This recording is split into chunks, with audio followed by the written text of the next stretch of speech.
Kalau misalkan kita tampilin seperti ini, kita bisa lanjut pendaftaran dari pelamar umum ini. Kalau misalkan nggak ada formasi lagi yang kita perebutkan, kemudian di sini sekolah kita, pemerintah kabupaten kita, kemudian ijazah kita misalkan. Nanti kita akan ada tampilan seperti ini, nanti kita bisa lanjut pendaftaran.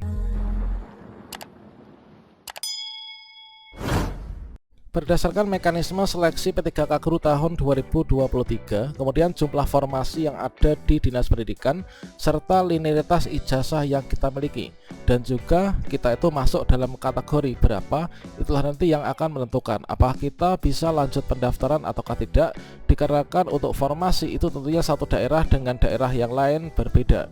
Pada video ini kita akan memberikan contoh seperti apa sih notifikasi penempatan P1 di SSCASN, dan juga contoh untuk P2, P3, P4 yang mendapatkan formasi dan tidak mendapatkan formasi itu seperti apa, dikarenakan ini merupakan penentu nanti apakah kita bisa lanjut pendaftaran P3K Guru 2023 ataukah tidak. Seperti apa contohnya, silakan simak video ini sampai selesai. Namun sebelum kita lanjutkan, perlu saya ingatkan, bagi teman-teman yang mungkin baru saja menemukan channel ini, silakan klik tombol subscribe-nya dan aktifkan notifikasi loncengnya, sehingga nanti jika ada update video terbaru, kalian tidak akan ketinggalan informasi. Baiklah sobat-sobatnya, seperti yang kita ketahui bahwasanya nanti ketika pendaftaran sudah dibuka, maka teman-teman dari seluruh kategori pelamar, baik itu guru sekolah negeri, guru sekolah swasta, lulusan PPG, dan juga THK2, ini login atau membuat akun di sscsnbkn.go.id. Berikutnya nanti kita akan terdeteksi apakah kita sebagai P1, P2, P3 maupun juga pelamar umum. Kemudian setelah kita login, ini nanti akan didasarkan pada ijazah yang kita miliki, kemudian dari jenis sertifikasi yang mungkin kita miliki, kemudian nanti disesuaikan dengan formasi yang dibuka dari yang sudah ditetapkan ya oleh Kemenpan RB, maka akan ditentukan kita itu nanti bisa lanjut pendaftaran ataukah tidak. Yang pertama ini kita mulai dari P1 dulu. Nah, dari P1 yaitu guru honorer yang sudah lulus passing grade di tahun 2021, ini nanti akan langsung ditempatkan ya. Jadi untuk teman-teman yang P1 ini nanti dari formasi yang ada pada Dinas Pendidikan akan didahulukan untuk penempatan teman-teman P1. Nah, di sini nanti P1 itu dimulai dari penempatan THK2 dulu, kemudian guru sekolah negeri, kemudian lulusan PPG, dan yang terakhir ini adalah guru swasta, yang nanti akan menentukan apakah P1 ini bisa lanjut pendaftaran atau tidak. Ini kalau misalkan masih ada tersisa formasi, teman-teman. Misalkan katakanlah di sini untuk formasinya itu hanya ada 2 misalkan. Kalau formasinya hanya ada 2, maka nanti akan didahulukan ke P1 THK2 dulu. Kemudian misalkan P1 ini hanya ada 1, kemudian P1 guru sekolah negeri hanya ada 1, maka untuk formasi yang hanya 2 ini akan diberikan kepada teman-teman yang P1 THK2 dan juga P1 guru sekolah negeri. Kalau misalkan formasinya hanya ada 2, kemudian P1-nya ada 2, maka di sini nanti akan habis digunakan penempatan P1 THK2 ya. Untuk P1 honorer sekolah negeri, lulusan PPG, dan juga guru swasta, ini nanti kita tidak akan mendapatkan penempatan ya ketika kita login nanti. Dan contohnya di sini nanti kalau misalkan teman-teman P1 ini mendapatkan penempatan, ini nanti akan mendapatkan tampilan yang seperti ini. Yaitu di sini sebagai pelamar prioritas 1, ini adalah dari data sekolah kita, kemudian instansi kita di mana, jabatan kita sebagai apa, kemudian prodi kita di Dapodik itu apa.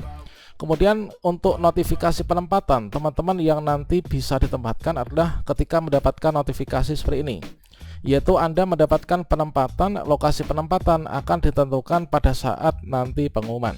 Inilah contoh ketika teman-teman P1 yang mendapatkan penempatan ya Bang. Nah, kemudian kalau misalkan kita nggak dapat penempatan dikarenakan formasinya cukup sedikit, di sini kita nggak kebagian formasi, maka ketika teman-teman nanti login ke akun SSCASN akan mendapatkan notifikasi yang seperti ini, yaitu status kita adalah sebagai P1, kemudian di sini sekolah kita, pemerintah kabupaten kita, kemudian ijazah kita misalkan. Nah, ketika kita nggak kebagian formasi habis untuk kategori pelamar yang atas, ini nanti kita akan dapat tampilan yang seperti ini.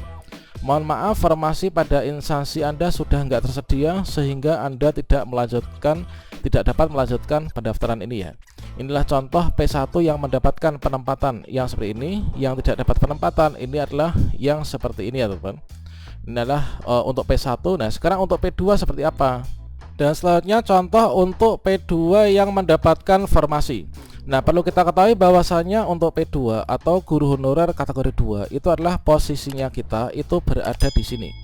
Seperti yang kita ketahui bahwa formasi yang ada ini adalah kita bisa lanjut pendaftaran kalau misalkan formasi ini masih tersisa untuk penempatan P1 THK2, P1 guru negeri, P1 lulusan PPG, dan juga P1 guru swasta. Kalau misalkan masih ada sisa formasi penempatan ini, maka kita akan bisa melanjutkan pendaftaran. Artinya kita nanti akan mendapatkan formasi. Contoh teman-teman P2 atau THK2 yang bisa lanjut pendaftaran itu ketika teman-teman mendapatkan tampilan yang seperti ini ya.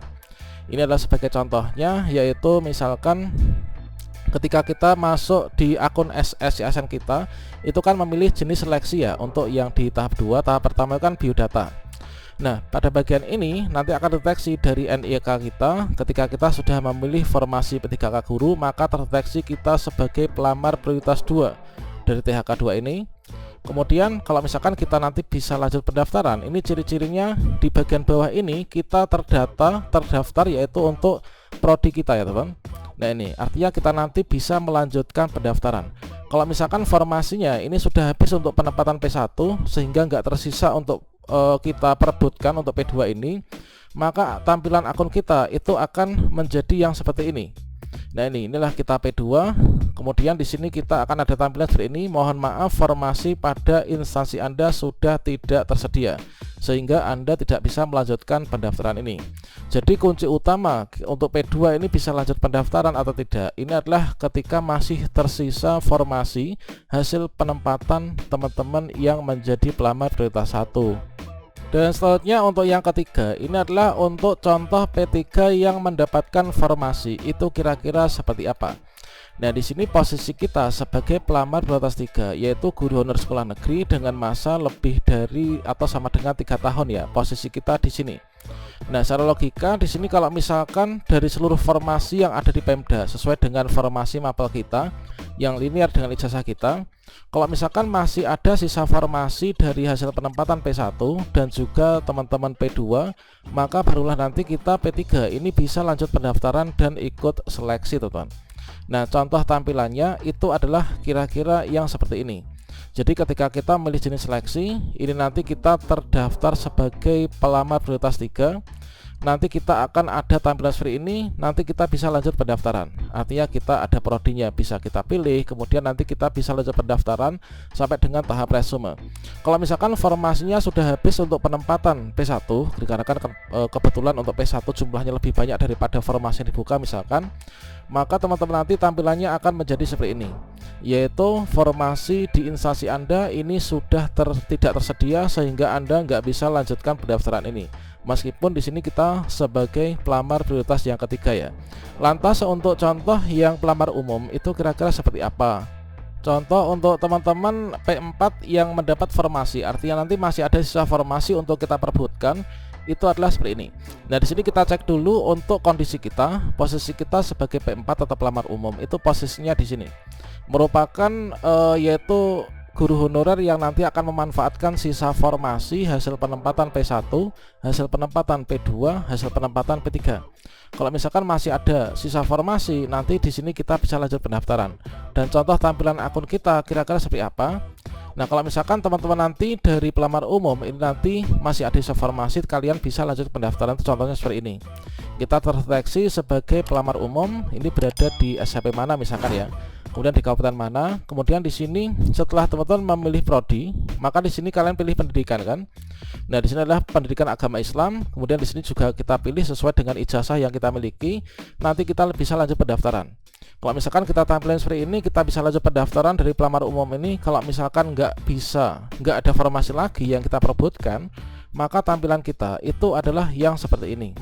Jadi formasi untuk pelamar umum tidak tersedia di instansi ini sehingga kita nggak bisa lanjutkan pendaftaran. Kira-kira itu adalah untuk contoh tampilan P1, P2, P3, P4 yang nanti dapat penempatan atau tidak, yang ada formasi atau tidak, bisa lanjut pendaftaran atau tidak.